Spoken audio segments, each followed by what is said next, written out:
कि हम वो 90s किड हैं जो 3-3 घंटे की मूवीज स्टार गोल्ड और सेट मैक्स पे वो देखते सूर्यवंशम थे, 4-4 right. बार देखते थे।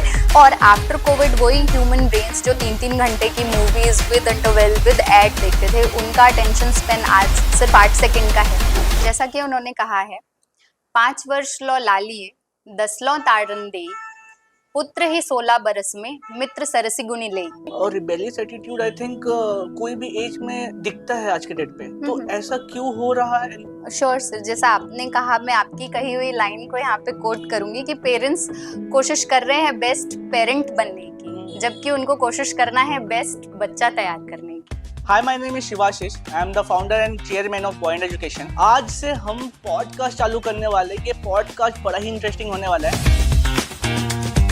Podcast is all together for the awareness. मैं इतने सालों से एजुकेशन पे जुड़ा हुआ हूँ and I get to know बहुत सारे प्रॉब्लम्स, बहुत सारे का सॉल्यूशन हम 1-to-1 डायरेक्टली कभी बात नहीं कर पाते हैं। So what we want is कि थ्रू पॉडकास्ट एक अवेयरनेस ला पाए हम अपने पेरेंट्स के बीच में, हमारे स्टूडेंट्स के बीच में and all together general public के बीच में, ताकि इस पॉडकास्ट के थ्रू हमें बहुत सारे नए चीज़ों के बारे में पता चले, बहुत सारे नए पेरीफेरी के बारे में पता चले।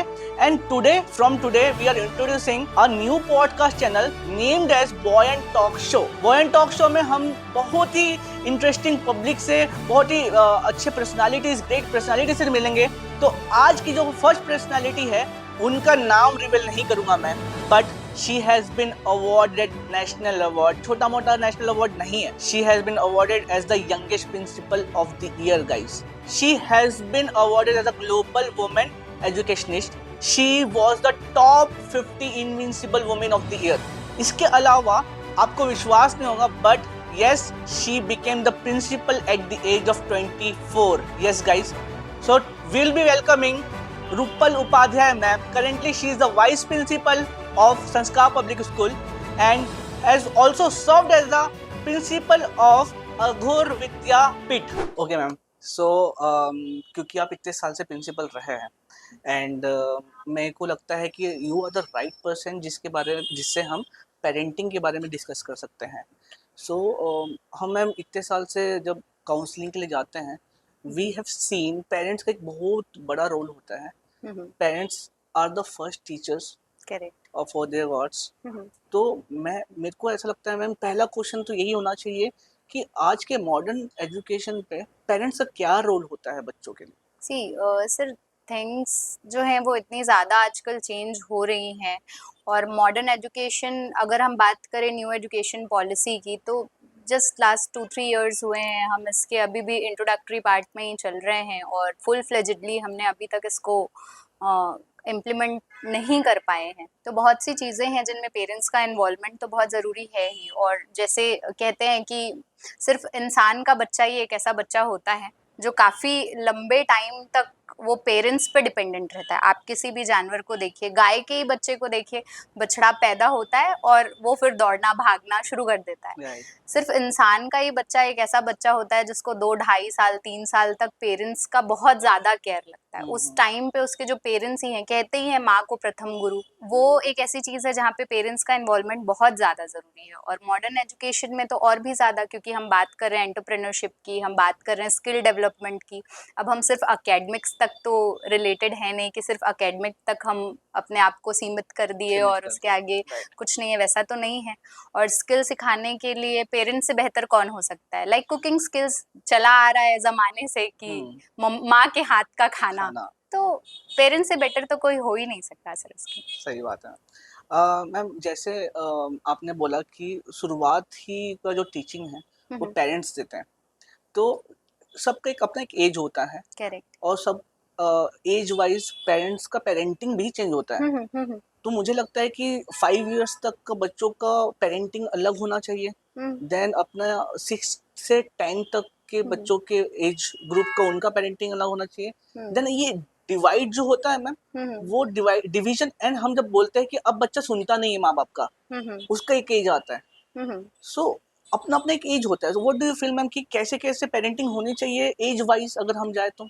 देखिए सर, अगर एज वाइज हम जाते हैं तो what I believe is that कि मैं अपने आप के बारे में यही बिलीव करती हूँ कि पुराने ख्यालों की नई लड़की। तो हमारा कल्चर, हमारा हेरिटेज उतना डेवलप्ड है, ऑलरेडी इतना रिच है कि चाणक्य ने इतनी अच्छी नीति बना के वो पूरी गए हैं कि अगर उसको कोई फॉलो कर ले तो उससे बेटर लाइफ तो हो ही नहीं सकती। और उन्होंने पेरेंटिंग के बारे में भी बहुत क्लियरली बोला है। एक उनका बहुत फेमस दोहा है, 5 वर्ष लो लालिए 10 लो ताड़न दे, पुत्र ही 16 बरस में मित्र सरसी गुनी ले। मीन्स हमारे जो बच्चे होते हैं 5 साल की उम्र तक हमको उनको बहुत ज्यादा लाड प्यार से, वो मदरली केयर जो कहते हैं बच्चों के टुवर्ड्स, क्योंकि वो जान रहे होते हैं, उनको किसी चीज के बारे में पता नहीं है, वो एक्सप्लोर कर रहे होते हैं हर एक छोटी छोटी चीज को। तो उस टाइम पे एक मदर के जैसा जो केयर होता है, एक पेरेंटल केयर जो होता है, वो उसके बाद की जो एज होती है 10 साल तक की उम्र में, तो ताड़न ताड़न डजंट मीन कि हमको बच्चे को एकदम ताड़ना देनी, हमको उसको अपनी नजर में रखना है और उसके साथ हमको थोड़ा सा स्ट्रिक्ट रहना है, ताकि एक वो जो डिसिप्लिन वाला पार्ट है वो मैनेज हो सके, वहां पे बच्चा अच्छा कर सके। और फिर जैसा कि कहा जाता है कि जब बाप के जूते बेटे को फिट आने लगे तो वो दोस्त हो सकते हैं। तो जब बच्चा कंधे से कंधा मिला के चलने लगता है उस टाइम पे तो बिल्कुल उससे दोस्त जैसा एक बिहेवियर हमको रखना चाहिए, क्योंकि उस टाइम पे सर ऐसा होता है कि बहुत सारी चीजें जो है वो फिजियोलॉजिकली भी, इमोशनली भी, मेंटली भी बहुत सारी नई नई चीजें बच्चों के साथ में होती हैं। उनके हॉर्मोन्स इतने ज्यादा डेवलप होते रहते हैं, वो खुद अपने आप को कंट्रोल नहीं कर पाते हैं, बहुत सी चीजें, वो एक रिबेलियस मोड में आ जाते हैं। राइट। और उस टाइम पे भी अगर पेरेंट अपनी चीजें बच्चे पे थोपते जाए तो सीधी सी बात है कि बच्चा गलत रास्ते पे ही जाएगा। बिल्कुल सही बोल रहे हैं मैम। मुझे ऐसा लगता है जो अभी रिबेलियस एटीट्यूड वाला जो बात है हम्म, वो मुझे ऐसा फील होता है कि ये बच्चों का आजकल जो है एज हाँ कम हो गया है। Correct correct. और रिबेलियस एटीट्यूड आई थिंक कोई भी एज में दिखता है आज के डेट पे। तो ऐसा क्यों हो रहा है? एनी ऑफ द रीजन आप बता पाएंगे? सर देखिए, जैसे आफ्टर कोविड अगर हम बात करें, क्योंकि ये जो भी रिजल्ट्स हैं हमको आफ्टर कोविड ही बहुत ज्यादा दिख रहे हैं, तो एक रिसर्च ऐसा हुआ था जिसमें ये बताया गया था कि about attention span, like I am a 90s kid, you are also, I believe the same, कि हम वो 90s किड हैं जो 3-3 घंटे की मूवीज स्टार गोल्ड और सेट मैक्स पे वो देखते थे, सूर्यवंशम राइट 4-4 राइट। बार देखते थे विद द एड, और वेट विद एड, करते थे हाँ कि कि एड अच्छा खत्म ये होते हुआ, हमको पता है कि वो हीरा ठाकुर जहर वाली खीर खाएगा, पर हम वो देखते थे, we have that patience level. Level, right. पर आजकल का बच्चा वो नहीं, वो 30 सेकंड की रील्स में वो स्क्रॉल करता चला जाता है। तो उस टाइम पे वो एक रिसर्च का हमारे पास में प्रूवन पॉइंट है कि हम देखते हैं एक बोल में गोल्ड फिश होती है, वो गोल्ड फिश कितनी फ्रिक्वेंटली स्विम करती है, करेक्ट, उसका अटेंशन स्पेन होता है 9 सेकेंड्स का। अब हम अगर उसकी स्विमिंग को देखें तो वो कितनी फास्ट है, कितनी फ्रिकिल है। और आफ्टर कोविड वही ह्यूमन ब्रेन्स जो 3-3 घंटे की movies with interval with ad देखते थे, उनका अटेंशन स्पेन आज सिर्फ 8 सेकंड का है। तो बच्चे बहुत जल्दी डाइवर्ट होंगे ही, और जितना ज्यादा डाइवर्जन होगा, हमारे पास कंसंट्रेशन नहीं होगी, तो ऑब्वियस सी बात है कि हम इरिटेट होंगे या हम रिबेलियस होंगे, क्योंकि हम चीजों पे फोकस ही नहीं कर पा रहे हैं। मैम जैसे बच्चों का जो कंसंट्रेशन लेवल है आपने बताया कि वो कम हो रहा है, कर तो अगर कम हो रहा है तो उसके लिए माता पिता उनके लिए क्या ऐसा स्टेप्स ले सकते हैं? मुझे फील होता है कि माता पिता अपने हिसाब से हमेशा एक बेस्ट पेरेंट बनने की कोशिश करते हैं, बट कहीं ना कहीं उनको कुछ ना कुछ ऐसे चीजें अवेयर नहीं होती जो हम चाहते हैं कि उनको अवेयर कराएं। मैंने भी अभी बहुत सारे ऐसे पेरेंट्स को देखा है जो बोलते हैं कि सर आप बताइए कि कैसा हमारी पेरेंटिंग चल रही है, क्या हम कहीं गलत तो नहीं जा रहे हैं? मुझे लगता है मैम कि इस पे थोड़ा बात कर लेना चाहिए। श्योर सर, जैसा आपने कहा, मैं आपकी कही हुई लाइन को यहाँ पे कोट करूंगी कि पेरेंट्स कोशिश कर रहे हैं बेस्ट पेरेंट बनने की, जबकि उनको कोशिश करना है बेस्ट बच्चा तैयार करने की। Very nice. कंपटीशन उनका नहीं है ना। देखिए, जो भी पेरेंट है वो अपने बच्चों के लिए तो दे आर द गॉड्स, कि वो हैं तो सब कुछ है। कोई ये नहीं कहता कि हमारे माँ बाप अच्छे नहीं हैं, वो एक सड़क किनारे फुटपाथ पे बैठने वाले लोग भी हैं, उस बच्चे के लिए भी अपने माँ बाप उतने ही कीमती हैं जितना कि एक महल में बैठे हुए बच्चे के लिए। तो वो कंपटीशन, वो बात तो है ही नहीं। और वो ही एक पॉइंट है जहाँ पे पेरेंट्स मिस आउट कर रहे हैं कि वो बेस्ट पेरेंट बनने की कोशिश कर रहे हैं, अपने बच्चे को बेस्ट बनाना वो भूल जा रहे हैं। कहीं ना कहीं क्या होता है, मैं स्कूल में पढ़ाती हूँ इतने लंबे टाइम से, मैं एक स्कूल से एसोसिएटेड हूँ, तो मैं देखती हूँ बहुत सारी हम जैसे एक्टिविटीज कराते हैं।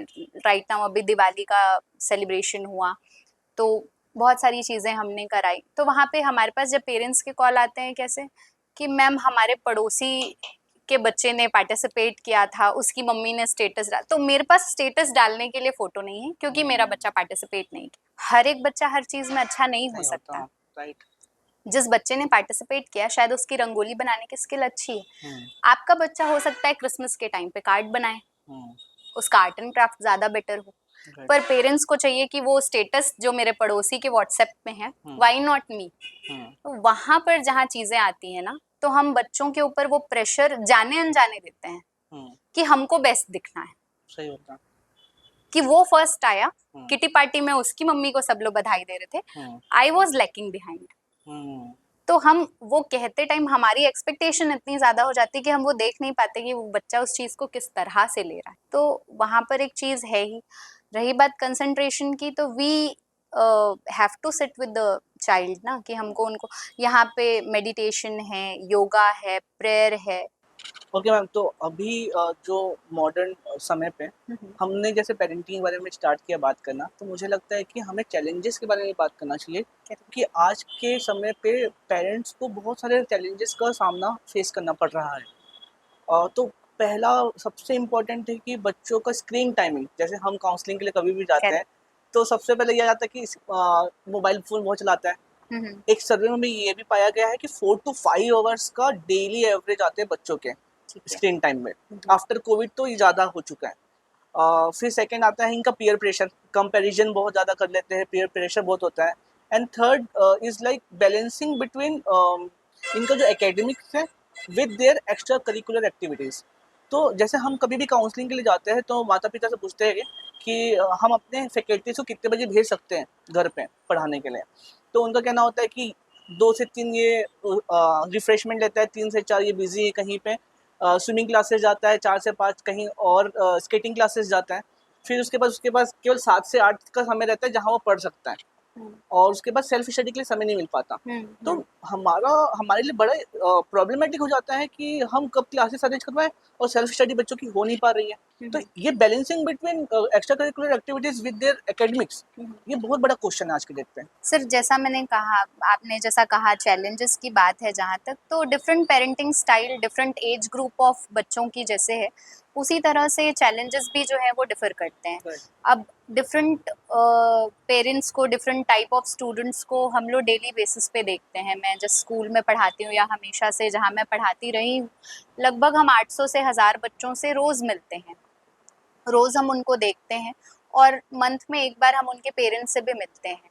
तो इफ़ सारे पेरेंट्स भी नहीं आ रहे हैं, 50% पेरेंट्स भी आ रहे हैं, तो कम से कम 500 पेरेंट्स से हमारी बात होती है। और उन सब में जो हमारा एनालिसिस कहता है वो ये कि सिर्फ 4 टाइप्स ऑफ पेरेंटिंग है, और उसमें ही जितनी प्रॉब्लम्स हैं या सॉल्यूशंस हैं सब कुछ उसमें ही है। एक जो वर्स्ट काइंड ऑफ पेरेंटिंग जिसको कहते हैं, ये नेग्लेक्टफुल पेरेंटिंग। जैसा मैं आपको बता रही थी वो सौदागर वाली कहानी जो हमने हिंदी की बुक में पढ़ी हुई है, कि एक नकलची बंदर हुआ करता था, उसने सौदागर की सारी टोपी ले ली, फिर सौदागर बहुत देर तक ढूंढता रहा क्या करूं कैसे मांगूं, फिर उसने देखा 2-4 ट्रिक्स किए और देखा कि जो मैं कर रहा हूँ वही तो बंदर भी कर रहा है, और वो उसने अपनी टोपी उतार के फेंकी और बंदर ने अपनी टोपी उतार के फेंक दी। बिल्कुल वैसा ही है, जो हम करते हैं वही बच्चे करते हैं। नेग्लेक्टफुल पेरेंट्स ऐसे होते हैं कि वो अपने बिहेवियर को कभी एनालिसिस नहीं करते। वो आ रहे हैं ऑफिस से, फोन पे लगे हुए हैं, वो ड्राइव कर रहे हैं, वो ऑन कॉल हैं, वो बैठे हुए हैं, मदर इस तरफ बैठी हुई है, फादर यहाँ पे बैठे हुए हैं, दोनों हैं, दोनों एक दूसरे के स्टेटस देख रहे हैं, एक दूसरे से चैट कर रहे हैं, एक दूसरे को। आजकल एक ये जो नई टेक्निक आई है, पता नहीं क्यों मुझे ये बिल्कुल भी समझ नहीं आती, मैं अपने क्लासेस में भी बच्चों से पूछती हूँ कि ये स्नैपचैट का क्या कॉन्सेप्ट है, कि एक स्नैप आपने भेज दिया, आप किस लोकेशन पे हैं, आप क्या कर रहे हैं, क्यों, उस चीज़ की क्या नीड है। तो बच्चे भी मुझे उस चीज़ को आंसर नहीं कर पाते, मतलब ऐसा आंसर अभी तक मुझे नहीं मिला कि मैं सेटिस्फाई हो पाऊँ। यस, कि मैंने बच्चों से पूछा कि ऐसा क्यों, मैम स्ट्रिक्ट मेंटेन होती, मैंने उससे क्या, कुछ नहीं, उसके आगे कुछ नहीं। तो मैं उनको कभी कभी चिढ़ाते हुए ये कहती भी हूँ कि तुम लोग किडनैपर को अपना पता बता रहे हो बस, और कोई बात नहीं है, कि अभी मैं यहाँ हूँ, फिर मैं यहाँ हूँ, फिर मैं यहाँ हूँ, और बस वही चीज़ें आप करें। तो ये नेग्लेक्टफुल पेरेंटिंग की वजह से है कि पेरेंट्स खुद अपने बिहेवियर को नहीं देखते हैं, बस लगे हुए हैं चीज़ों में, लगे हुए हैं मोबाइल में, लैपटॉप में, सोशल मीडिया में, वो खुद ही इतने ज़्यादा एंगेज्ड हैं, बच्चा एक स्टेप आगे करेगा। सीधी सी बात है, हमारे पेरेंट्स जहाँ बाइक में रहते थे, बहुत अच्छे से सर्वाइवल उनका रहा। आज हमारे पास अगर कार नहीं है तो हमारा सर्वाइवल नहीं है, हमारे बाद की जनरेशन शायद उससे भी आगे रहेगी। लाइकवाइज हमारे ग्रैंड पेरेंट्स चिट्ठियों तक रहे, हमारे पेरेंट्स टेलीफोन पे आए, हम मोबाइल फ़ोन पे आए, तो वो एक स्टेप अहेड ही जाएंगी चीज़ें। तो हम जो कर रहे हैं, बच्चा एक स्टेप अहेड जाए। वहाँ पर जहाँ पे स्क्रीन टाइमिंग का इशू आता है जिन पेरेंट्स के साथ, यूजुअली ज़रूरत है बच्चों से पहले पेरेंट्स के बिहेवियर को एनालिसिस करने की। आप देखिए, अगर वो बच्चा जो 4 से 5 घंटे मोबाइल यूज़ कर रहा है एक दिन में, तो उसके पेरेंट्स 8 से 10 और 12 घंटे फ़ोन पे हों, तब वो बच्चा 5 घंटे। सेकेंड टाइप ऑफ पेरेंटिंग जहाँ पे आती है is known as permissive parenting. वो ये होता है कि पेरेंट्स कभी लीड नहीं लेना चाहते। पेरेंटिंग भी एक टाइप ऑफ लीडरशिप ही है। हम एक बच्चे को बना रहे हैं, उसका अगर हम लाइफ बिल्ड कर रहे हैं, तो वो एक लीडरशिप स्किल ही है। और एक ऐसा पेरेंट जो पूरे अपनी लाइफ उसने जी करते हुए निकाल दिया, वो फिर जी करता ही रह जाता है। वो अपने बच्चे के टुवर्ड्स भी अथॉरिटी नहीं ले पाता है। फिर अच्छा, आप टेंट्रम शो कर रहा है बच्चा, रो रहा है बच्चा, जाओ यार तुमको जो करना है करो, मुझे परेशान मत कर। Right ma'am, we have also seen ये चीजें होती हैं। अब उस केस पे पेरेंट कभी जानना ही नहीं चाहता कि बच्चा कितने पानी में है, बच्चा क्या कर सकता है, बच्चा किस तरह से पेरेंट्स को इन्फ्लुएंस कर रहा है। हम स्कूल में अपने पेरेंट्स मीटिंग में देखते हैं, there are certain group of students जो इनडिसिप्लिनरी एक्टिविटीज़ में इन्वॉल्व हैं, जिनका पढ़ाई में ध्यान नहीं है, जिनका को करिकुलर एक्टिविटीज़ में ध्यान नहीं है, जो बच्चे सिर्फ और सिर्फ मतलब टाइम वेस्ट कर रहे हैं। वो चीज़ें हमको समझ में आती हैं कि वो बच्चे टाइम वेस्ट कर रहे हैं, पर वो बच्चे घर पे जाके क्या बता देते हैं कि हमारे टीचर ना, मम्मा पापा हमको ना बहुत ज़्यादा टॉर्चर कर रहे हैं, हमको टारगेट कर रहे हैं, हमारे कोचिंग सेंटर में वो टीचर हमको अटेंशन नहीं देते हैं, आप फ़ी तो दे रहे हो पर वो टीचर हमारी तरफ ध्यान नहीं देता है। वो ये नहीं बताते कि मैंने कभी उतना एफर्ट लिया ही नहीं। तो वहाँ पर जो परमिसिव पेरेंट होते हैं वो आ जाएंगे कि नहीं, मेरा बच्चा कह रहा है कि ऐसा है, अगर वो रो रहा है तो वो चीज़ उसको दे दो, अगर वो टेंट्रम थ्रो कर रहा है तो वो हम उसके लिए कर देते हैं। तो हम क्या बच्चा एक बना रहे हैं, कैसे बच्चों को हम तैयार कर रहे हैं कि उसकी लाइफ सिर्फ वहीं तक है कि मुझे जिद करके सारी चीज़ें चाहिए। और फिर जो सुसाइड वाले केस आते हैं ना, एक्सट्रीम केसेस, वो ऐसे बच्चों के साथ आते हैं कि उन बच्चों को सिर्फ ये पता है कि रोना गाना, टेंट्रम शो करना और ये सारी चीज़ों से जो चीज़ें चाहिए वो मिल जाएंगी। एक्चुअली मुझे लगता है मैम, आप जैसे बोल रहे हैं, इसमें उन बच्चों का परमिसिव पेरेंट्स जो पेरेंटिंग होती है, उन बच्चों का इमोशनल क्वेश्चन बड़ा वीक हो जाता है, बहुत वीक हो जाता है। वो अपने इमोशंस को एज वेपन यूज करते हैं। वो इमोशन को एक पार्ट ऑफ लाइफ या वे ऑफ एक्सप्रेशन नहीं यूज करते। वो इमोशन उनके लिए एक वेपन है, जो घड़ियाल आंसू कहते हैं ना हम, मगरमच्छ वाले आंसू, बिल्कुल वैसे ही कि अच्छा मम्मी ये चीजें नहीं दे रही है, मैं थोड़ी देर अगर रो लेता हूँ तो शायद वो इरिटेट होके दे देंगे कि जाओ भैया तुम लो, मुझे शांति दो बस। क्योंकि उस बच्चे को पता है कि मेरे पेरेंट्स यस, का बच्चा नेचर वो ऐसा है। क्रैक कर लेता है, बच्चे को समझ में आता है।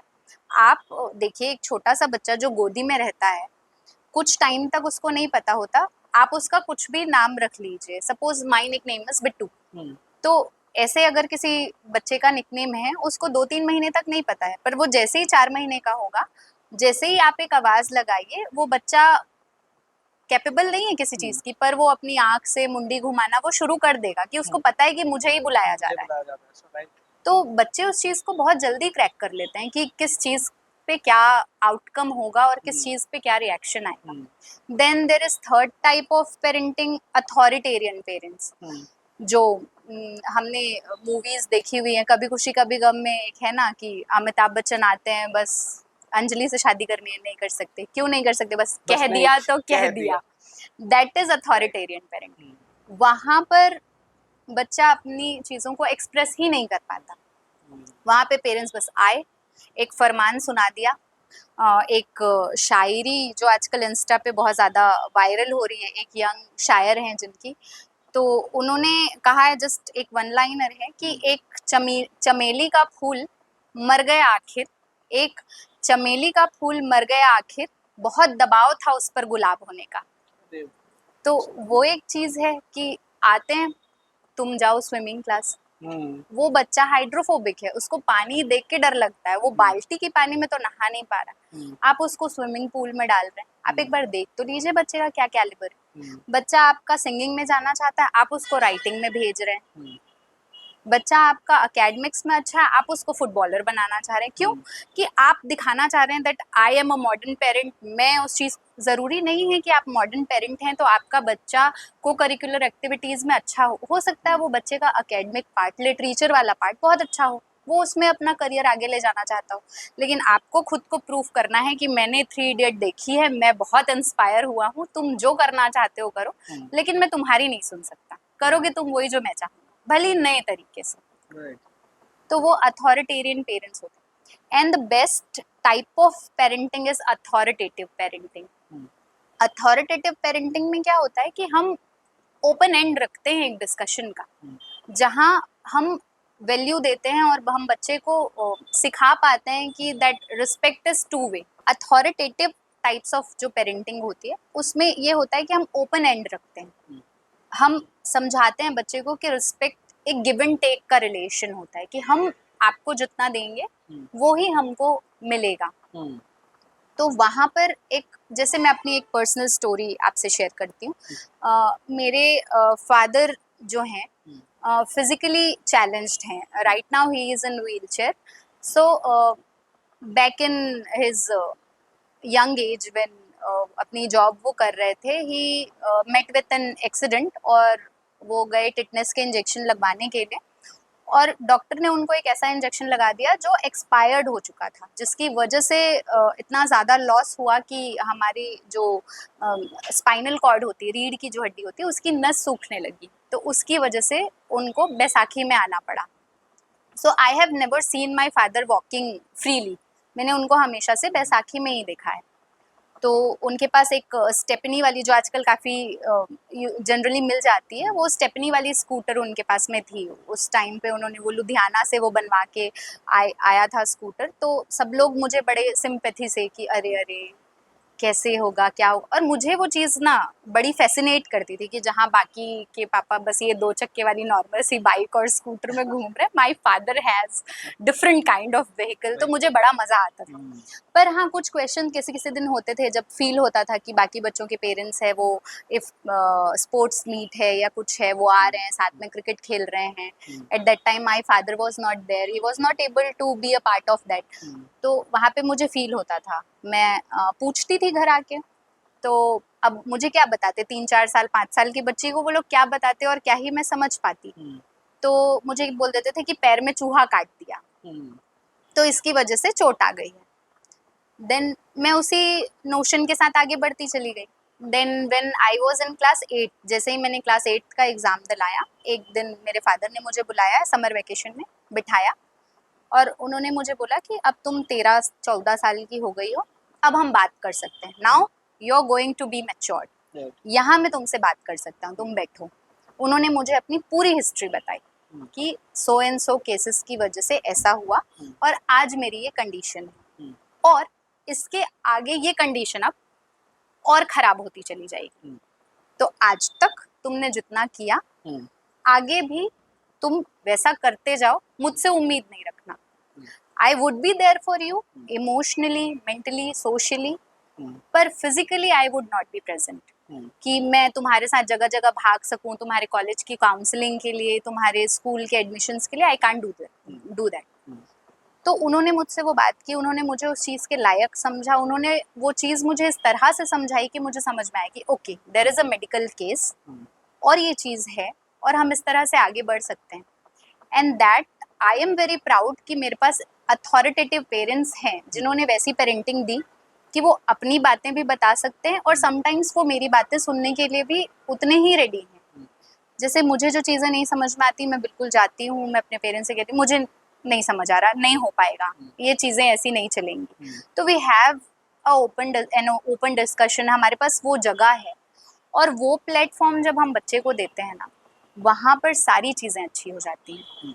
वहाँ पर बच्चा समझने लगता है, जैसे जो मेरे फादर ने मुझे बताया, तो मुझे फिर क्लास 8 के एज में आके साइंस थोड़ा सा पढ़ के आई वाज दैट अवेयर कि सिचुएशन बहुत क्रिटिकल है।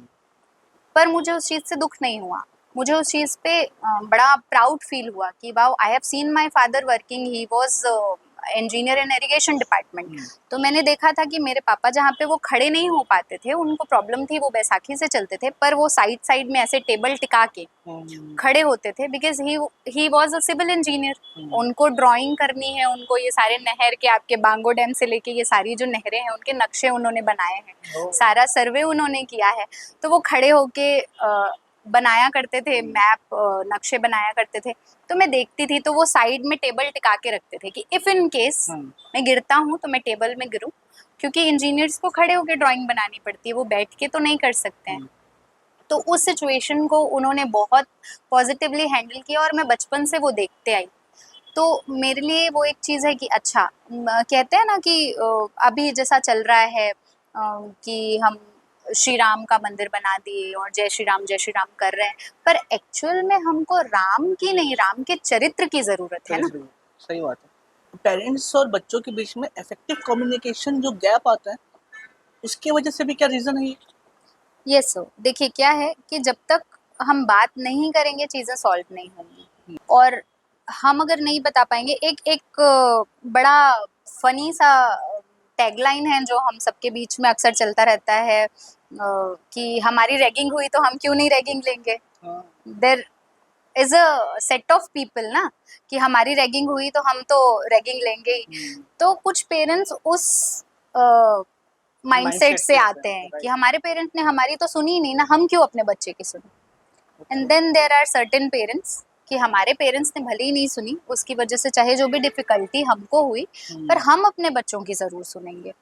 और जहाँ पे वो चीज़ें होती है, ज़रूरी नहीं है, कम्युनिकेशन के भी डिफरेंट डिफरेंट पार्ट्स हैं। बहुत सारी चीज़ें हम लोग देखते रहते हैं, जैसे क्लासरूम्स में ही हम जाते हैं, एक प्राइमरी क्लास का बच्चा बता रहा है कि मैम कल मेरा बर्थडे है, पर मैं सेलिब्रेट नहीं कर सकता ना, क्या है, मेरे पेरेंट्स के पास उतने पैसे नहीं हैं, और मेरा बर्थडे फिर कहाँ से सेलिब्रेट करेंगे, फिर मेरी बहनों को भी पढ़ाते हैं और मैं अकेडमिक्स में उतना अच्छा भी नहीं हूँ, तो इसलिए उन लोग मुझे कहते हैं।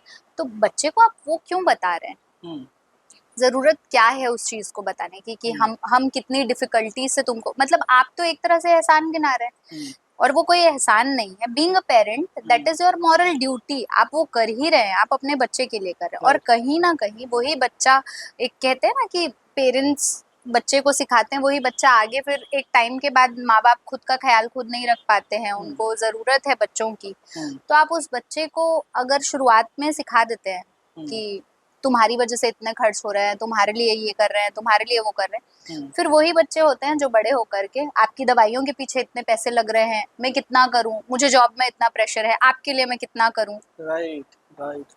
वो वहां से आता है, और फिर पेरेंट्स दुखी होते हैं कि हमारा बच्चा हमारे लिए नहीं कर रहा। जब वो छोटा था आपने भी सेम चीज की है कि तुम्हारी पढ़ाइयों के लिए कितने पैसे दें, बार बार खिलौने तोड़ देते हो। हम जैसे आप बोल रहे हैं कि पेरेंट्स बार बार ये गिनाते हैं कि मैं कितना खर्चा कर रहा हूँ, करेक्ट, तेरे पढ़ाई में कितना खर्चा हो रहा है, तू रिजल्ट नहीं ला रहा, ये जो प्रेशराइज करना होता है वो उनके साइकोलॉजिकल पार्ट में बहुत इफेक्ट करता है मैम। करता ही। और इस चीज के लिए उनको तो नहीं समझ में आता, क्योंकि वो बोल के खत्म कर देते हैं, क्योंकि उनके लिए नॉर्मल सा रहा होगा, वन ऑफ द दिन भर एक टॉक रहा होगा। लेकिन बच्चे लोग उनको बड़ा ही बहुत दिन तक रखे रहते हैं कि मैं ठीक से परफॉर्म नहीं कर पाया तो क्या, मैं, क्योंकि मैम यहाँ की बात नहीं करें, अगर हम कॉम्पिटिटिव लेवल पे भी जाते हैं, नीट IIT के, हमने कितने सुसाइड्स देखे हैं, ये वन ऑफ द रीजन ये भी हो सकता है कि कितना प्रेशर पेरेंट्स की तरफ से आ रहा है। कंपैरिजन जो होता है, तो वो एक चीज जहाँ पे पेरेंट्स लैक करते हैं। राइट। मैम जैसे हमारे पास बहुत से ऐसे पेरेंट्स हैं जो कोई जज के पेरेंट्स हैं, कोई ऑफिसर्स के पेरेंट्स हैं, गवर्नमेंट ऑफिसर्स के पेरेंट्स हैं, कोई ऐसे भी है जो वर्क फ्रॉम होम कर रहे हैं, जो घर पे दिन भर ही रहते हैं। तो हमें ये सब दिखता है कि मैम कि लोग ना चीज़ों को नोटिस करना स्टार्ट कर देते हैं छोटे छोटा। जैसे बच्चे जो है बड़ा छोटे छोटे पॉइंट्स को नोटिस करते हैं। फॉर एग्जांपल एक बच्चा मेरे से पूछ रहा था कि मम्मी पापा तो रहते नहीं है, मैं दिन भर घर पे रहता हूँ, आप कभी भी आ जाओ पढ़ाने के लिए, मैं दिन भर ही फ्री हूँ। तो उसको ऐसा लगता है, और 1 घंटे क्लासेस के बजाय वो 3 घंटे क्लासेस ले रहा है, जस्ट बिकॉज उसके साथ कोई है नहीं घर है पे। नहीं। तो वो भी वो चीज़ फील करता है। और उनके घर वालों के पास पैसा बहुत है, मेंटली, फिजिकली, इमोशनली हर प्रकार से पेरेंट्स को सपोर्ट करना, पेरेंट्स के ऊपर भी तो बहुत बड़ा रोल है मैम, और उनको भी तो एक प्रेशराइज फील होता ही होगा। तो वो चीज़ों को कैसे बैलेंस करना पड़ेगा। पेरेंट्स की अगर पॉइंट ऑफ व्यू से बात करें, अभी हम एक प्रकार से बच्चों को छोड़ भी देते हैं, लेकिन पेरेंट्स के ऊपर पेरेंट्स बनना, उसको निभाना बहुत बड़ा एक अपने आप में टास्क है। करेक्ट। तो उसको कैसे उनको बैलेंस करना चाहिए, कैसे सारी चीज़ें मेंटेन करना चाहिए? सर एक चीज होती है कि हमको बच्चे को अपने ना ऑब्जर्वेंट बनाना चाहिए कि वो बच्चा जहाँ भी रहे वो कुछ ना कुछ सीखे। एक मैं अपने प्रीवियस स्कूल में जहाँ पर काम करती थी वो एक चैरिटेबल ट्रस्ट था, तो वहाँ पर एक बहुत सारी बुक्स होती थी। तो वहाँ पर एक बुक थी मेरा गांव मेरा विद्यालय। उस बुक का टाइटल था मेरा गांव मेरा विद्यालय। एक बच्चे की लाइफ के बारे में था। तो उन्होंने टाइटल इसलिए दिया था मेरा गांव मेरा विद्यालय कि मैंने अपने गांव के वो पान के ठेले वाले से ये स्किल सीख ली, मैंने वो पड़ोस की दादी से ये सीख लिया, मैंने वो डेयरी वाले से ये सीख लिया, मैंने शॉपकीपर से ये सीखा। तो हमको बच्चों को वो उतना ऑब्जर्वेंट बनाना पड़ेगा कि वो चीज़ों को देख करके चीज़ें सीख सकें। और अकेलापन एक बहुत बड़ी चीज़ आजकल जो लोग डिप्रेस्ड हैं, पहले देखिए जॉइंट फैमिलीज जब हुआ करती थी, जब हमको एक पनिशमेंट मिलता था स्कूल असेंबली में 10 लोग खड़े होते थे, एंजॉय करते थे उस पनिशमेंट को भी। मैम बेसिकली जैसे हम बात कर रहे थे कि पेरेंट्स का इन्वॉल्वमेंट, एंगेजमेंट होना इज वेरी इंपॉर्टेंट। उसके बीच में मैं एक पॉइंट बस ऐड करना चाहूँगा।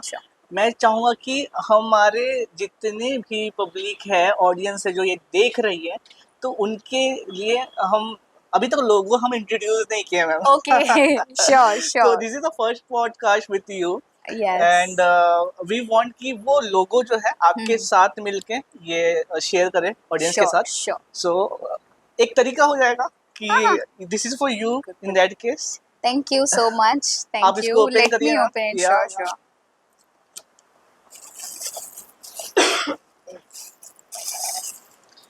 Black and white, the classic yes, combination, this is the the evergreen and classic combination. so this is the Buoyant Talk Show we are talking about.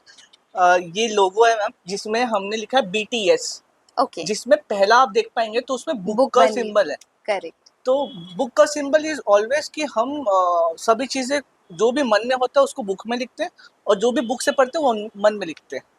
तो book का symbol is that representing TS means buoyant talk show, तो उसका short form is buoyant talk show. Ma'am जैसे हम बात कर रहे थे इंगेजमेंट और इन्वॉल्वमेंट की, पेरेंट्स का कितना एंगेजमेंट और इन्वॉल्वमेंट होना चाहिए, वैसे ही मुझे लगता है कि पेरेंट्स और बच्चों के बीच में एक बाउंड्री होती है, Correct. Thin boundary, Hmm. और डिसिप्लिन, रिस्पेक्ट होता है, जो थोड़ा लूजन अप हो गया है अभी के समय पे। स्लैंग वर्ड्स का इस्तेमाल करना बच्चों का पेरेंट्स के सामने, हमारे समय में मैम बहुत थोड़ा भी अगर छोटी सी भी गाली निकल जाए तो भी पेरेंट्स बड़ा ऑब्जर्वेंट थे वो, कि ये कैसे निकल गया, तू कौन से ग्रुप सर्कल में रहता है, कहाँ से आ रहा है अभी। छोटी छोटी बातों का बहुत नोटिस किया जाता था, लेकिन आज वो डिसिप्लिन और बाउंड्री जो है वो लूजन अप हो रहा है। तो उस चीज़ पे क्या कहना चाहेंगे? सर देखिए, जैसे कि ये जो स्लैंग्स यूज़ करना और ये सारी चीज़ों की बातें, हम जहाँ पे बात करते हैं मॉडर्न पेरेंटिंग की, तो इसका रिजल्ट अभी बहुत ज़्यादा दिखना शुरू नहीं हुआ है, क्योंकि मॉडर्न पेरेंटिंग अभी तक हम जैसे हमारा जो ब्रॉटअप रहा है, हम जैसे बड़े हुए हैं, हम ट्रेडिशनल पेरेंटिंग में ही बड़े हुए हैं। Right. और अभी हम सिर्फ ट्रेडिशनल पेरेंटिंग के ही रिजल्ट्स और उसके ही आउटकम देख रहे हैं। मॉडर्न पेरेंटिंग तो अभी शुरू हुई, राइट। तो उसके रिजल्ट्स आने अभी बाकी हैं। 10-15 साल ही इन चीज़ों को शुरू होते हुए। तो वहाँ पर पेरेंट्स बच्चों से कोशिश करते हैं फ्री होने की, दोस्त बनने की। पर एक ये चीज़ जो ध्यान में रखनी चाहिए पेरेंट्स को, वो हमेशा कि एक पेरेंट एक बच्चे के साथ वो दोस्त जैसा हो सकता है, दोस्त नहीं हो सकता। बिल्कुल सही बात है। दोस्त और दोस्त जैसा में बहुत फर्क है। तो हम दोस्त जैसे रहें बच्चों के साथ, पर हम बच्चों के दोस्त कभी नहीं हो सकते। जब हम ये डिफरेंस समझ जाएंगे ना, तो वो जो थिन लाइन होती है, वो एक जो बाउंड्री होती है डिसिप्लिन की, वो एक कहते हैं नज़र की शर्म, जैसे वो हमारे एज ग्रुप में अभी भी है जी कि घर में कोई मेहमान आए, कोई बड़ा आए, अगर हम सोफे पे बैठे हुए हैं या तो हम ठीक से बैठेंगे या हम खड़े हो जाएंगे, हम वेलकम करेंगे। राइट पर मैं खुद अपने कजिन्स के अंदर ये चीजें देखती हूँ जो अभी हाई स्कूल में है या कॉलेज गोइंग है। कोई मेहमान घर में आता है, वो उठ के बेडरूम में अंदर राइट चले जाते हैं और फिर पेरेंट उस चीज को किस तरह से, वो चाहते ही नहीं कि बच्चा भी सोशलाइज, अच्छा ठीक है तुम अपने पर्सनल स्पेस पे रहो, और बड़े अच्छे से मुस्कुराए, उसको पसंद नहीं है ना, वो इंट्रोवर्ट है ना, नहीं, नहीं राइट आप उसको रिलेटिव से मिलवाइए, आप उसको फ्रेंड्स से मिलवाइए, आप उसको लोगों से मिलवाइए, तब वो जाके एक भीड़ का सामना कर पाएगा, सोशलाइज होगा सोशलाइज होगा। अचानक से हम बच्चे को सिर्फ बुक में ही घुसा देते हैं और फिर उसको हम कहते हैं कि जाओ बेटा, मतलब क्या कहना चाहिए कि हमने बच्चे को स्विमिंग नहीं सिखाई, उसको सिर्फ हम बैठा के ये बताए कि बेटा जब स्विमिंग करनी हो ना तो हाथ ऐसे करना, पैर ऐसे करना, और ले जाके समुंदर में फेंक दिया। तो बच्चा क्या कर पाएगा? कुछ नहीं कर पाएगा वैसे में। राइट तो वहां पर पेरेंट्स को ये चीज बहुत अच्छे से ध्यान में रखनी चाहिए कि हमको फ्रेंडली रहना है, पर हम फ्रेंड्स नहीं हो सकते, फ्रेंड्स नहीं हो सकते हैं। फ्रेंड्स कभी नहीं हो सकते। तो वो एक दायरा जो है वो हमको बनाना पड़ेगा। एंड येट अगेन बात आ रही है, आपकी ऑडियंस को ये लगेगा कि पता नहीं कैसी गेस्ट को बुला लिया है कि सारा बिल पेरेंट्स पे फट रहा है, बट यस, जो ज्यादा Responsibility तो रिस्पॉन्सिबल हैं, जिन्होंने ज्यादा दुनिया देखी है, जिन्होंने लाइफ ज्यादा जी है, रिस्पॉन्सिबिलिटी उनकी ज्यादा बनती है। मैम मेरा एक क्वेश्चन हमेशा दिमाग में रहा है कि हम डिफरेंट पर्सनालिटी सामने आते हैं, कोई इंट्रोवर्ट है, कोई एक्सट्रोवर्ट है, कोई एम्बिवर्ट है। तो कोई इंट्रोवर्ट जो है वो अगर पेरेंट बनते हैं तो इंट्रोवर्ट पेरेंट को एक्सप्रेशन के रूप में ज़्यादा एक्सप्रेसिव हो नहीं पाते हैं और उनको नहीं पता होता है कि how to be very empathetic, correct. या एक्सप्रेशन उनका सही नहीं हो पाता, या बोलने या समझाने का तरीका अच्छा नहीं हो पाता। जितने अच्छे तरीके से आप, मैं एज अ टीचर या कोई प्रिंसिपल समझा सकता है, मे बी पेरेंट्स ना समझा पाए। तो वो एक लैक्यूना मेरे को लगता है कि वो आ जाता है कि पेरेंट्स को नहीं पता कि अच्छा ऐसा एक्सप्रेशन देना चाहिए, ये बातें करनी चाहिए, ऐसे नहीं करना चाहिए। बहुत सारी चीज़ों को ऐसा डिफरेंसेस आ जाते हैं। तो मेरा हमेशा ये रहेगा मैम कि अगर पेरेंट्स अगर ये सब फेस करते हैं तो उसको, जैसे इंट्रोवर्ट पेरेंट है उनके लिए अगर हम बात कर लें तो इंट्रोवर्ट पेरेंट अपने बच्चों को कैसे हैंडल करेंगे, कैसे एक्सप्रेस आउट करना चाहिए? सर देखिए, जहाँ पे बात इंट्रोवर्ट पेरेंट की है, एक एक पर्सन जब पेरेंट बनता है तो वो एक केयर, वो एक अफेक्शन, वो इनबिल्ट होता है जो उसके अंदर आ जाता है। राइट ठीक है, आप अपने एक पार्ट को देख रहे हैं in a form of a creature, a little angel, तो वो केयर, वो अफेक्शन नेचुरली आता है, आप वो एक्सप्रेस कीजिए। उसके अलावा उस बच्चे को कैसे बड़ा करना है, उसको किस तरह से आपको चीज़ें सिखानी है, आप और हम इसीलिए हैं, आप यहाँ पर हैं, आपने इतना अच्छा एक एजुकेशन हब आप चला रहे हैं यहाँ पर उनकी लोकेलिटी में। अब मेट्रो सिटीज़ पे जाने की ज़रूरत नहीं है, यहाँ पर बिलासपुर के लोकेशन में आप हैं, आपके पास सारी फैसिलिटीज़ हैं, लोग आपके पास आते हैं, कंसल्ट करते हैं, आपके पास काउंसलर्स हैं, सब कुछ है। हम आज स्कूल में काउंसलर को रखते हैं, हमारे टाइम में स्कूल में काउंसलर्स नहीं हुआ करते थे। सही बात है। हमारे टाइम पे हुआ करते थे पीटी टीचर। तुम बदमाशी, पीटी टीचर के पास जाओ, ग्राउंड के 10 चक्कर लगाओ, मुर्गा बनो, घुटने मोड़ो और तुम सीधे हो जाओगे, सीधे हो जाओगे। राइट। पर अब काउंसलर्स हैं ना, और वो इसीलिए ही तो है कि जो इंट्रोवर्ट पेरेंट हैं वो पेरेंट भी खुद उन काउंसलर से मिल सकें और सीख सकें और अपने बच्चों को भी वहाँ पे भेज सकें और सिखा सकें। तो आप और हम जो काम कर रहे हैं वो शायद हम उन्हीं के लिए ही कर रहे हैं। मैम तरीका तो बिल्कुल अलग होता जाएगा। जैसे पहले तरीका हुआ करता था मारने का, सीबीएसई में ये रूल था पहले कि आप मतलब ऐसा रूल नहीं बना था कि मार नहीं सकते, बट अभी कुछ सालों से ये रूल आ गया कि आप टच नहीं कर सकते, हाथ नहीं उठा सकते, मार नहीं सकते। और उसके वजह से ना पेरेंट्स भी हमारे पास कई बार आए हैं कि रूल होना ही नहीं चाहिए, आप लोग ठीक कर सकते हैं। इवन जब भी हम होम एजुकेशन में एजुकेटर्स को भेजते हैं तो वहाँ पे हम पूछ लेते हैं कि मैम कैसे ट्रीट करना है, तो कई पेरेंट्स बोलते हैं नहीं भैया हाथ नहीं लगाना इनको, सर इनको हाथ नहीं लगाइएगा। कई पेरेंट्स बोलते हैं मारिए एकदम रगड़ के, कोई इशू नहीं है, आपको जैसे मारना है पीटना है मेरे बच्चों को सीधा कर दीजिए, ये आपके ऊपर है। तो जो आप लोग भी मैम बहुत सारी चीजें फेस करते हैं, आपको टच नहीं करना है, हार्श पनिशमेंट नहीं दे सकते, उसके बाद उनको ठीक करने का एक अलग चैलेंज आता है एज अ टीचर भी। पेरेंट्स तो होते ही हैं, पेरेंट्स भी टीच ही कर रहे हैं, हम भी टीचर्स हैं तो टीचर्स भी टीच कर रहे हैं, तो उसमें दोनों का क्या रोल हो सकता है कि पेरेंट्स, टीचर और स्टूडेंट के बीच में कम्युनिकेशन कैसे बिल्ड हो और किस मेथोडोलॉजी को अलग अलग बच्चों के ऊपर इस्तेमाल किया जा सके।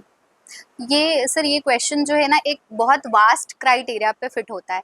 जैसे पहले का जो एजुकेशन था जिसमें हमने पढ़ाई की, वो एजुकेशन था एजुकेटर सेंट्रिक, ठीक है, वो टीचर सेंट्रिक एजुकेशन था कि टीचर जो पढ़ाएगा वो तुमको पढ़ना पड़ेगा, बिल्कुल सही बात। वो टीचर अपने हिसाब से डील करेगा। हम्म, मतलब सीधी सी बात है, इधर माई वे और हाईवे, हाईवे।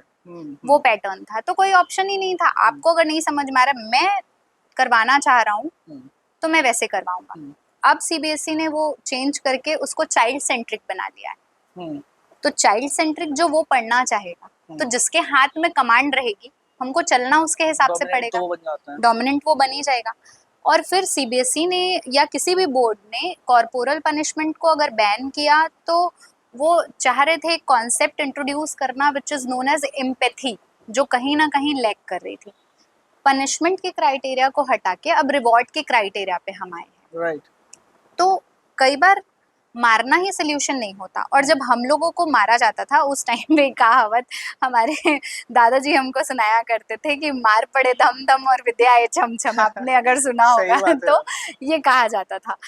मैम जैसे आप स्कूल की प्रिंसिपल वाइस प्रिंसिपल रह चुके हैं, तो मेरा क्वेश्चन ये रहेगा कि आपके यहाँ पे एक क्लास पे 40-50 बच्चे होते हैं, क्या ये सभी बच्चों के साथ उतना ही इम्पोर्टेंस दे पाएंगे टीचर्स? देखिए वो तो पॉसिबल नहीं है सर। हमारे पास जैसे एक एवरेज क्लासरूम में 40 की स्ट्रेंथ होती है और 40 मिनट्स की एक क्लास होती है। अगर हम उसको डिवाइड भी करें तो ऑन एन एवरेज एक टीचर को एक बच्चे के साथ 1 मिनट से ज़्यादा टाइम नहीं मिलता अगर वो हर एक बच्चे पे जाए तो। बट अगर हम रेगुलरली उस क्लास में जा रहे हैं तो एक सेट ऑफ स्टूडेंट्स हमको समझ में आ जाते हैं कि ये बच्चे हैं जो एकेडमिकली स्ट्रांग हैं, ये बच्चे हैं जिनका को करिकुलर बहुत अच्छा है, ये बच्चे हैं जो स्लो लर्नर्स हैं, ये बच्चे हैं जो ब्रिलियंट हैं। वो क्राइटेरिया हम सेट कर लेते हैं और फिर उसके बाद एक्स्ट्रा एफर्ट वहाँ पे टीचर को लेने पड़ते हैं। कहीं कहीं पे हमको पेरेंट को इन्वॉल्व करना पड़ता है, कहीं कहीं पे हमको उस बच्चे को मोटिवेट करना पड़ता है, उस बच्चे को मोटिवेशन की बहुत ज़रूरत होती है। आजकल आप देखिए जो एजुकेशन है वो एक तरह से अपना स्टैंडर्ड दिखाने का एक तरीका बन गया है कि अच्छा आपका बच्चा कहाँ पढ़ता है, स्कूल में, अच्छा वहाँ कैसे, आपका बच्चा कहाँ पढ़ता है, यहाँ, तो अच्छा। मतलब एक क्या कहते हैं कि पेरेंट का स्टैंडर्ड जज करती है पब्लिक कि उसका बच्चा कहाँ पढ़ता है, कौन से स्कूल में पढ़ता है, से हम जज करते हैं उस पेरेंट को कि वो कितना पे कर रहा है अपने बच्चे के लिए। और जितनी ज्यादा वो चीजें बढ़ती जाती हैं उतना पेरेंट का इन्वॉल्वमेंट कम होता जाता है।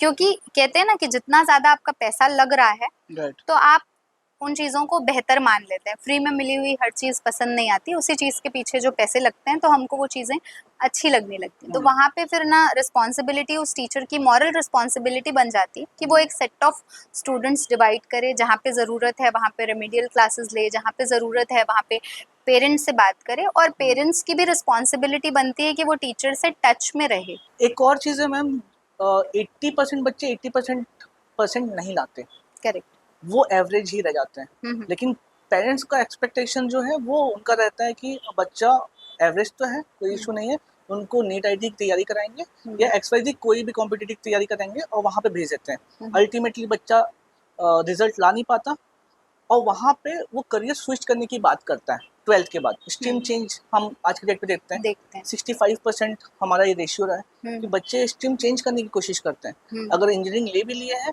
तो वो MBA करेंगे। तो ये स्ट्रीम चेंज करना 12th के बाद हो या ग्रेजुएशन के बाद हो, करियर सपोर्ट नहीं मिल पाने का रीज़न है या करियर स्विच करने का वन ऑफ द रीज़न भी हो सकता है कि उन लोगों को अच्छा गाइडेंस ना मिल पाया हो। तो इसमें मैम आपका क्या कहना है? सर देखिए कहीं ना कहीं तो लैक ऑफ अवेयरनेस है। इफ़ आप जितनी बड़ी सिटीज़ में आप जाते जाएं, जैसे अभी हम डिस्कस कर रहे थे कि भिलाई में अगर हम छत्तीसगढ़ की बात करें तो भिलाई में 6-7 से पेरेंट्स को पता है कि बच्चे को क्या करना है, क्योंकि आज जो पेरेंट हैं वो कल स्टूडेंट्स थे और उन्होंने वो कोचिंग इंस्टीट्यूशन का कल्चर और किस तरह से कंपटीशन का क्या लेवल है उन्होंने बहुत अर्ली एजेस में देखा है, तो वो लोग वेल अवेयर हैं। और जैसे जैसे हम नीचे आते जाते हैं वो चीज़ें कहीं ना कहीं मिस होती जाती हैं क्योंकि उतनी चीज़ों को हमने देखा ही नहीं है।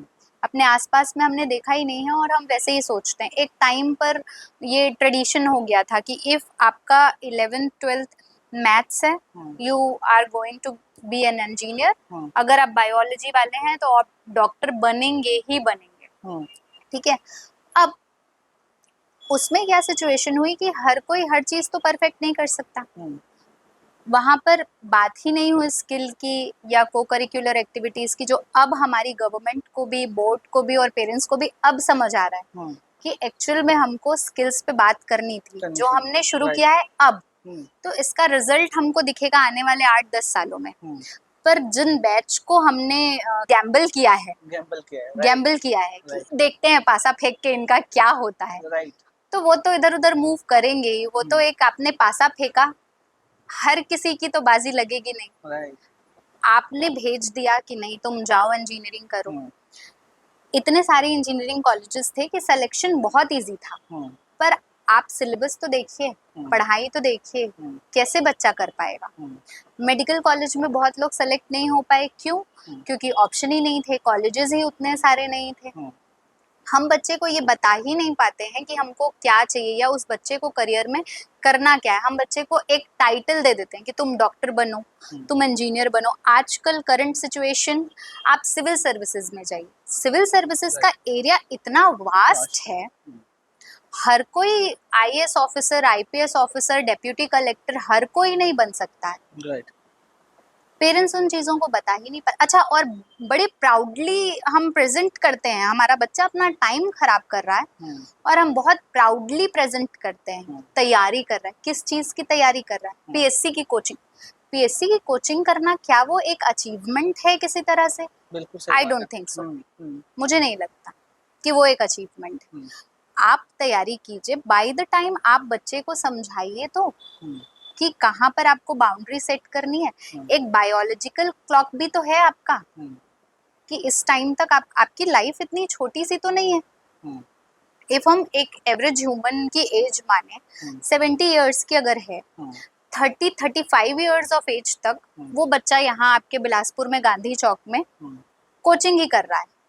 कब वैकेंसी आएगी, कब वो सेलेक्ट होगा, कब आगे वो लाइफ में मूव ऑन करेगा, वो तो सेटल होते होते 50 का हो गया। और वो बची हुई जो उसके पास 20 साल की जिंदगी है, उसमें तो वो कुछ करने के लायक ही नहीं है। क्या एडवेंचर करेगा, क्या दुनिया घूमेगा? तीर्थ यात्रा की उम्र में वो एडवेंचर ट्रिप पे तो जाने से रहा। तो वहाँ पे पेरेंट्स को भी समझना पड़ेगा और वहाँ पे बच्चे को खुद को समझना पड़ेगा। यहाँ पे रिस्पॉन्सिबिलिटी फिर बच्चे की आती है, क्योंकि अगर हम पेरेंट्स को हर जगह पे तो नहीं कह सकते ना। पेरेंट गाइड करेंगे स्कूलिंग तक, आपको ग्रूम करने तक। एक बीज को पौधा बना देंगे, पौधे को पेड़ बना देंगे। जब वो पेड़ लायक हो गया है फल देने के, तो उसको खुद फल तो उसी को देना है। वहां पर फिर आप किसी बड़े पेड़ को ना पानी दे सकते ना खाद, और उसका कोई असर भी नहीं होता है। वहां पे वो जो अपने अंदर से जो चीजें आएंगी, वो सेल्फ मोटिवेशन, सेल्फ एनकरेजमेंट, वो खुद का जो करेगा वो कर सकता है। और उसको खुद को वहां पे डिसाइड करना पड़ेगा कि नहीं, शायद यहाँ पे मैं नहीं चीजें अच्छे कर। और मुझे नहीं लगता कि करियर स्विच करना कोई बुरी बात है। अगर हम कहीं पे सेटिस्फाइड नहीं है, बिल्कुल एक कोटेशन है, एक शायरी है काफी पुरानी सी ना, कहते हैं कि वो राह जिसे किसी अंजाम तक ले जाना ना हो मुमकिन, उसे एक खूबसूरत मोड़ दे के छोड़ना अच्छा। सम अप में मैम आप क्या चाहेंगे कि अल्टीमेटली क्या आप गाइड करना चाहेंगे आज के पेरेंट्स को और आज के स्टूडेंट्स को? एक last see, everything in life is a give and take relation. जो हम देंगे वैसा ही होगा। तो पेरेंट्स को सिर्फ मैं इतना ही कहना चाहूँगी कि आप हमेशा एक ओपन एंड रखिए डिस्कशन का। हमारी लाइफ जैसे भी रही, हमारे पेरेंट्स ने हमको जैसा भी ट्रीट किया, अब टाइम है हम उन चीज़ों को बदल सकते हैं। तो हम एक पॉजिटिव अप्रोच रखें, एक कंस्ट्रक्टिव अप्रोच रखें, ताकि हमारा बच्चा जो है वो उन चीज़ों में लैक ना करें जहाँ हम पीछे रह गए। आज स्किल डेवलपमेंट की बात हो रही है, तो हम उन चीज़ों पे भी फोकस करें। Thank you so much ma'am कि आपके इतने क्रूशियल वर्ड्स हमारे लिए बहुत ही अवेयरनेस वाली चीज़ें थी। एंड इतना समय देने के लिए, इतने अच्छी थ्योरीज बताने के लिए। कई सारी थ्योरीज मैम पेरेंट्स के लिए बहुत अवेयरनेस का काम करेंगी। एक्चुअली मेरे को भी आपसे सीखने के लिए बहुत कुछ मिला एंड मैं यही चाहूँगा कि आप ऐसे ही मोटिवेट, ऐसे ही गाइड करते रहें और ऐसे ही सपोर्ट करते रहें अपने स्टूडेंट्स को, और यूं ही आप कंट्रीब्यूट करते रहें सोसाइटी को। Thank you so much ma'am. Thank you so much for inviting me, sir. I am just an ordinary person with with limited calibers and skills. I don't have that much things to tell. बस वही जितना मैंने सीखा, जितना जाना, बस वही बता पाती हूँ। बस एक ही चीज़ जो मैं उम्मीद करती हूँ बच्चों से कि बहुत ज़्यादा फैसिनेट ना हो चमकती चीज़ों को देख करके, सरल बने, क्योंकि सरल रहना बहुत कठिन है आज के टाइम पे। So here was Rupal Upadhyay ma'am. मुझे इनसे बात करके इतना कुछ सीखने के लिए मिला। आई होप आप लोगों को भी बहुत कुछ सीखने के लिए मिलेगा। इसको आप शेयर करें एंड यूं ही बने रहिए हमारे साथ नेक्स्ट एपिसोड में। Till then, thank you so much. नमस्ते।